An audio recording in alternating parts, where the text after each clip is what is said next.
Trust is the very foundation upon which all relationships are built. It is the bedrock of connection, communication, and cooperation. We trust others because deep down we long for a sense of security, a sense of belonging, and the belief that despite the uncertainties of life, we can rely on those around us. However, trust is not something that can be easily rebuilt once it has been broken, especially when it is broken multiple times. We live in a world where the value of trust often seems undervalued. Yet when that trust is violated, the impact is profound, lasting, and capable of shaking the very core of who we are. Trust, once shattered, is difficult to repair. And the second time it is betrayed, we must pause, reflect, and understand the importance of setting boundaries to protect ourselves.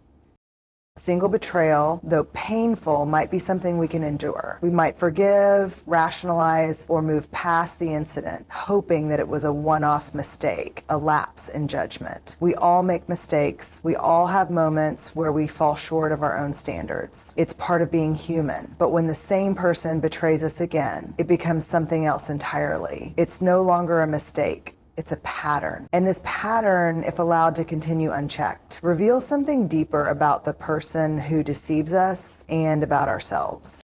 If you allow someone to deceive you once, they might tell you that it was an accident, or they may ask for your forgiveness, perhaps even convince you to give them another chance. But when that deception occurs again, it's no longer an accident. It's a deliberate choice, a clear message that this person is either unaware of the harm they are causing, or worse, they simply don't care. This is where the real challenge lies. Do you allow the second betrayal to slide, or do you stand firm and say, enough is enough?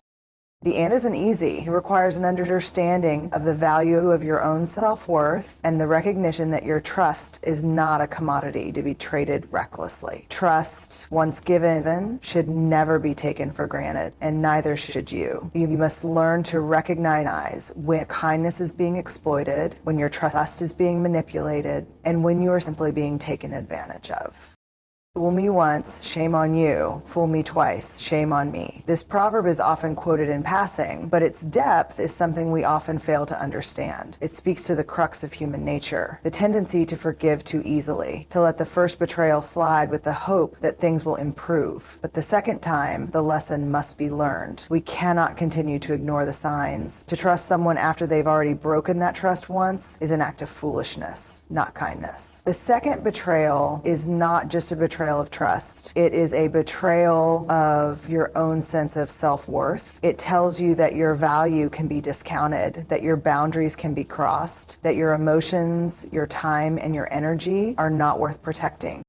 When you give someone the benefit of the doubt after they have wronged you once, it is an act of grace. But if they deceive you again, you must look inward and ask yourself, what does this say about how I view myself? What does it say about my own boundaries and my willingness to stand up for them? Because ultimately, it's not just about the other person. It's about you. It's about recognizing that you are worthy of respect, that you deserve honesty, and that you deserve relationships that are built on mutual trust and understanding.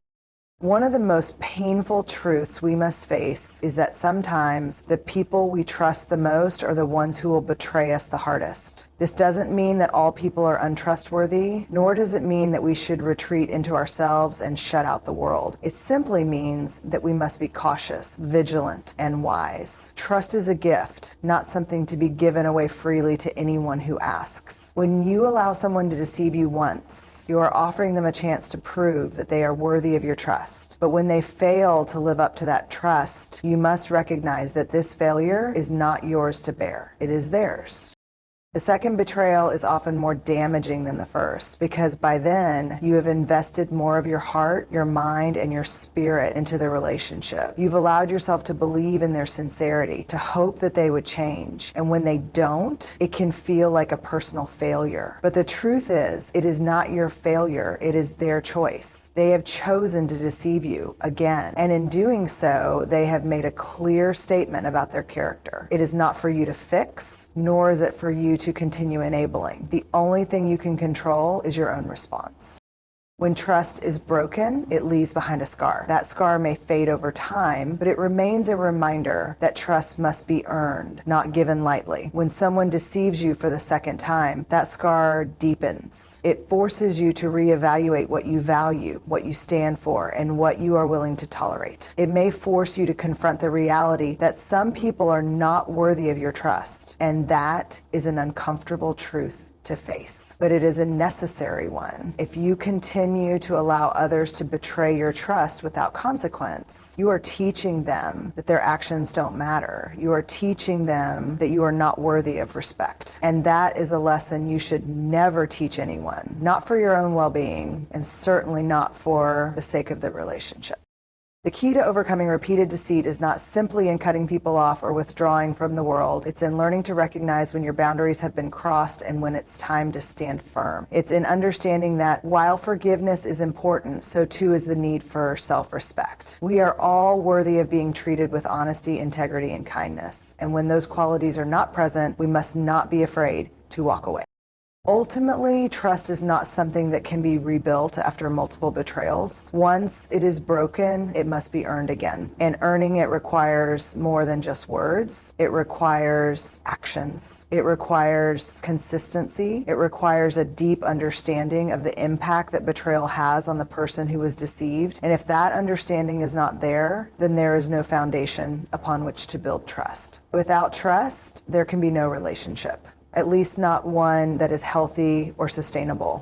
So the next time you face the choice of whether to forgive someone who has betrayed you for the second time, remember this. Trust is not something to be taken lightly. It is a gift that must be respected. And when it is violated, it is not just the other person who suffers. The consequences are shared by both parties, but it is you ultimately who must decide how much you are willing to tolerate and how much of yourself you are willing to give away. Yeah. Trust is your responsibility to protect. Your time, your energy, and your trust. These are the most precious assets you possess. They shape the world around you, influence the relationships you build, and define the life you lead. Every single moment you spend, every ounce of energy you exert, and every piece of trust you give away are investments. And like any good investment, they need to be protected, nurtured, and used wisely. Once you realize the value of your own worth, everything changes. You stop giving away pieces of yourself to anyone who comes along. You stop allowing people to take from you without consequence. You stop tolerating betrayal and deceit because you understand the importance of preserving your integrity. You recognize that your time, your energy, and your trust are not things to be taken lightly. You see, too many of us spend years of our lives allowing others to walk over our boundaries. We let people deceive us, hurt us, and take from us, all in the name of kindness or forgiveness. We believe that if we give just a little more, we will receive the same in return. But that is not how life works. The reality is, when you continue to allow others to violate your boundaries, when you continue to let people deceive you, you are sending a message to yourself and the world around you. You are not worthy of respect. You are not worthy of being treated with care. You are not worthy of having your trust honored. Now, let me make this clear. Forgiveness is important, but forgiveness does not mean continuing to allow the same person to hurt you again and again. There is a crucial distinction here, one that, once understood, can change the course of your life. Forgiveness is about freeing yourself from the burden of resentment, freeing yourself from the emotional chains that bind you to the past. But forgiveness does not mean that you have to keep exposing yourself to the same pain. It does not mean that you have to keep tolerating the same betrayal. To forgive is to release yourself from the emotional weight of the situation, but to allow someone to deceive you again is to undervalue your own worth. There is a saying that goes, you teach people how to treat you. This is a profound truth. If you allow someone to deceive you once, then yes, you have taught them that they can get away with it. But if you allow them to deceive you twice, and if you continually forgive and accept deceit, you are only reinforcing the belief in others that your boundaries are insignificant. When someone deceives you for the second time, it's not just about their actions anymore. It's about how you respond. It's about what you choose to tolerate. It's about recognizing that you are the one who ultimately has control over how much of yourself you are willing to give away. When you allow someone to betray your trust twice, you are giving away your power. You are saying that your emotions, your time, and your energy are not worth protecting. And when you do that, you teach the world to treat you with the same lack of respect.